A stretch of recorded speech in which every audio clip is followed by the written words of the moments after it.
அனைவருக்கும் வணக்கம். சிம்மராசினியர்களுக்கு சனி பகவானின் ஆட்சி வீடான கும்பராசியிலிருந்து குரு பகவானின் ஆட்சி வீடான மீனராசிக்கு சூரியன் பெயர்ச்சியாகிறார். சூரியனுக்கு குரு நட்பு கிரகம் என்பதால இவ்வளவு நாட்களாக சிம்மராசினியர்களான நீங்கள் பட்ட துன்பங்கள் அனைத்தும் சூரியனை கண்ட, அதாவது பகலவனை கண்ட பனி போல் விலகக்கூடிய ஒரு தருணமாக தான் இந்த சூரிய பெயர்ச்சி சிம்மராசினியர்களான உங்களுக்கு அமைய இருக்கு. அந்த வகையில சிம்மராசினியர்களான உங்களுக்கு இந்த சூரிய பயிற்சி நிகழக்கூடிய காலகட்டங்கள்ல என்ன மாதிரியான நன்மைகள் எல்லாம் ஏற்பட இருக்கு, கிரக நிலைகளின் ரீதியாக அமையிருக்கு, சாதகங்கள் என்ன, பாதகங்கள் என்ன, மேலும் என்ன மாதிரியான முன்னேற்றங்கள் எல்லாம் உங்களுடைய வாழ்வில் ஏற்பட இருக்கு என்பது குறித்தான முழுமையான பதிவை தான் இந்த வீடியோல நம்ம விரிவா பார்க்க போகிறோம். அந்த வகையில சிம்மராசியை சேர்ந்த மகம், பூரம், உத்திரம் முதல் பாதம் வரை உள்ள நட்சத்திரக்காரர்களுக்கு குடும்ப சூழ்நிலை ரீதியாக மேலும் என்ன மாதிரியான முன்னேற்றங்கள் எல்லாம் உங்களுடைய வாழ்வில் ஏற்பட இருக்கு என்று பார்க்கும்போது இக்காலகட்ட கிரக நிலைகளை ஆராய்ந்து பார்க்கும்போது இக்காலகட்டத்தினுடைய தொடக்கத்தில் உங்களுடைய ராசிநாதன் சூரியன் அஷ்டமத்தில் சஞ்சரிக்கிறாருங்க. அஷ்டமத்தில் சனியும் இருக்கிறது. அஷ்டமத்து சனி என்றால் அலைச்சல் அதிகரிக்குங்க, ஆதாயம் குறைவாகவே கிடைக்கும், ஆரோக்கியத்தில் பிரச்சனைகளும் மருத்துவ செலவுகளும் உண்டு என்பது பொது நியதி. அதனால் உங்களுடைய ஆரோக்கியத்தில் அதிக கவனம் செலுத்துங்க. சிறு உடல் உபாதை என்றாலும் கூட உடனே மருத்துவரிடம் அணுகி அதற்கான சிகிச்சை எடுத்துக்கொள்வது மிக மிக நல்லது என்பதை கிரக நிலைகள் மீண்டும் மீண்டும் தெளிவுபடுத்துது. ஆனால் உங்களை பொறுத்தவரை சனி சஞ்சரிப்பதால் குரு வீடு என்பதால் பெரிய அளவில் பாதிப்பு ஏற்படாதுங்க. பிரச்சனைகளுக்கு எளிய முறையில் தீர்வும் காண்பீங்க. கல்யாண சம்பந்தமான முயற்சி கை நழுவி செல்லுங்க. இருந்தாலும் சற்று பொறுமையாக நிதானமாக முயற்சிக்கும் போது நல்ல ஒரு வரன் கூடிய விரைவில் உங்களுக்கு அமைவதற்கான வாய்ப்புகள் அதிகம் இருக்கு. கட்டிட பணி பாதியிலேயே நின்று வந்த நிலையில் இனி அவை தொடங்க ஆரம்பிக்கும். தைரியமும் தன்னம்பிக்கையும் மட்டும் தளர விடாமல் இருந்தால் உரிய பலன்கள் ஓரளவேனும் உங்களுக்கு நிச்சயம் கிடைக்கும் என்பதை கிரகநிலைகள் மீண்டும் மீண்டும் உங்களுக்கு உறுதியளிக்குது. அதே போல் சிம்மராசினியர்களை பொறுத்தவரை இத்தருணங்கள்ல உங்களுடைய ராசிக்கு 3, 10 ஆகிய இடங்களுக்கு அதிபதியானவர் சுக்கிரன். அவர் பாக்கியஸ்தானத்திற்கு வருவது என்பது நல்ல நேரம் என்று தாங்க சொல்ல வேண்டும். தொழில் வளர்ச்சி திருப்தி தரும் விதத்தில் அமையிருக்கு.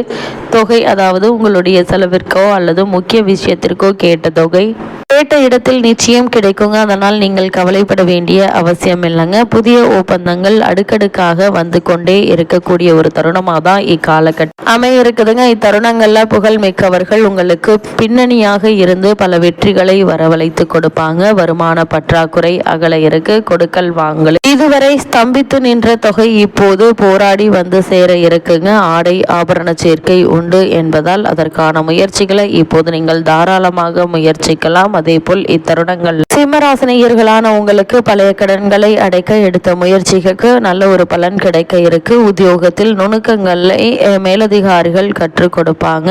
இதனால் உங்களுடைய தொழில் மற்றும் வியாபாரத்தில் உத்தியோகத்தில் நல்ல ஒரு முன்னேற்றத்தை இப்போது நீங்கள் தாராளமாக எதிர்பார்க்கலாங்க. அதே போல் சிம்மராசினியர்களுக்கு கூடிய விரைவில் செவ்வாய் மீன ராசிக்கு பெயர்ச்சி ஆகிறாருங்க. உங்களுடைய ராசிக்கு அஷ்டமத்தில் சஞ்சரிக்கும் செவ்வாய் ஆரோக்கியம் பாதிக்குங்க. அதனால் உடல் ஆரோக்கியத்தில் அதிக கவனமாக இருங்க. மருத்துவ செலவுகள் ஏற்படுவதற்கான வாய்ப்புகள் இருக்கு. குடும்பத்தில் ஒருவர் மாற்றி ஒருவருக்கு தொந்தரவு வருகின்றது என்று கவலைப்படுவீங்க. சகோதர ஒற்றுமை குறையும். அதே நேரம் அஷ்டமத்தில் சனி சஞ்சரிப்பதால் மிக மிக கவனம் தேவைங்க. ஒரு சில காரியங்கள் ஏமாற்றங்களில் சந்திக்க நேரிடும். வரன்கள் வாசல் தேடி வந்து கை நழுவி செல்லுங்க. எதையும் திட்டமிட்டு உங்கள் செய்ய இயலாது. நல்லவர்களின் தொடர்பை ஒரு சிலர் இழக்க நேரிடும். பிறருக்கு உதவி செய்ய போய் உபத்திரத்தில் மாட்டிக்கொள்வீங்க. பொது வாழ்வில் இருப்பவர்கள் வீண் பலிக்கு ஆளாக வேண்டி ஒரு நிலை இருக்குதுங்க. அதனால் அதிக கவனத்தோடு இருப்பது நல்லது. துணிவும் தன்னம்பிக்கையும் குறையாமல் பார்த்து கொள்ள வேண்டிய ஒரு நேரமாக தான் இக்காலகட்டம் அமைஞ்சிருக்குது என்பதை கிரகங்களுடைய சஞ்சார நிலைகள் தெளிவாகவும் உறுதியாகவும் எடுத்து காட்டுது. அதே போல் சிம்மராசினியர்களை பொறுத்தவரை மீன ராசிக்கு புதன் செல்கிறாருங்க.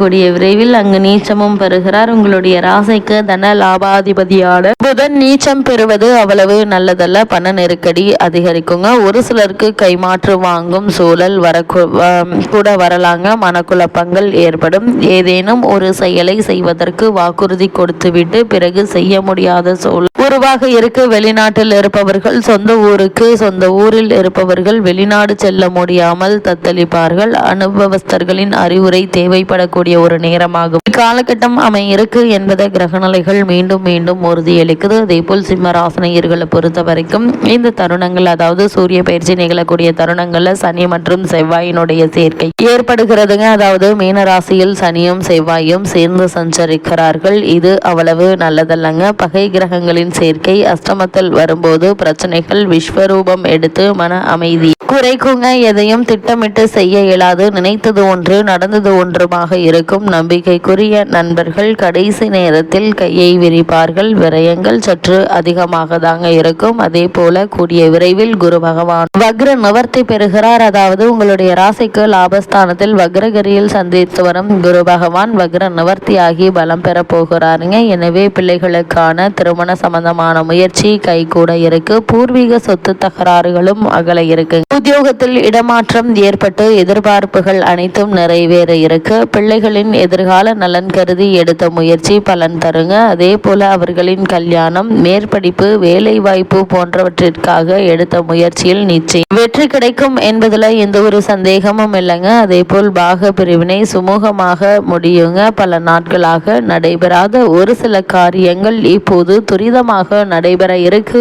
என்பதையும் கிரகங்களுடைய சஞ்சார நிலைகள் தெளிவாகவும் உறுதியாகவும் எடுத்துக்காட்டுது. அதே போல் சிம்மராசினியர்களுக்கு மேலும் என்ன மாதிரியான நன்மைகள் எல்லாம் ஏற்பட இருக்கு என்று பார்க்கும்போது உங்களுடைய ஜென்ம ராசியில் கலத்திரஸ்தானமாகிய கும்பத்தில் செவ்வாய், ராகு, புதன் இணைந்திருப்பது, அஷ்டம ராசியில் சூரியன், சுக்கிரன், சனி சேர்க்கை நிம்மதி குறைந்த ஒரு தருணமா காட்டுதுங்க. லாபஸ்தானத்தில் குரு பகவான் வருமானம் போதிய அளவிற்கு உள்ளதால பண பிரச்சனை என்பது ஏற்படுவதற்கான வாய்ப்புகள் இல்லைங்க. அஷ்டமஸ்தானமாகிய மீன ராசியில் சூரியன், சனி, சுக்கிரன் சேர்க்கை ஏற்பட்டுள்ளதால் தந்தையினுடைய ஆரோக்கியத்திலும் உங்களுடைய உடல் நலனிலையும் ஜாக்கிரதையாக இருப்பது அவசியமாகும். அடிக்கடி வெளியூருக்கு பயணம் செல்ல வேண்டிய அவசியம் ஏற்பட இருக்குதுங்க. அலைச்சலும் உழைப்பும் அலுப்பை ஏற்படுத்தும். திருமண வயதில் பெண் அல்லது பிள்ளைகள் இருந்தாங்க அப்படின்னா வரநேற்காக அலைய வேண்டி இருக்குங்க. பழைய கடன்கள் இருந்துச்சு அப்படின்னா அவற்றை அடைத்து நிம்மதி பெற சிறந்த ஒரு காலகட்டமாக தான் இத்தருணம் அமைஞ்சிருக்குது என்பதை கிரகங்களுடைய சஞ்சார நிலைகள் தெளிவாக உறுதியாகவும் எடுத்துக்காட்டுது. சிம்மராசி சேர்ந்த உத்தியோகஸ்தர்களுக்கு மேலதிகாரிகளுடன் கருத்து வேற்றுமை ஏற்படக்கூடுங்க. கூடுமான வரையில் வாக்குவாதம் செய்யாமல் சற்று விட்டு கொடுத்து சாதுரியமாக நடந்து கொள்வது பிரச்சனைகள் ஏற்படுவதை தவிர்க்க உதவும். சக ஊழியர்களின் ஒத்துழைப்பு உங்களுக்கு குறைய இருக்கு. தற்காலிக பணியாளர்களின் பணி நிரந்தரம் ஒத்தி போகுங்க.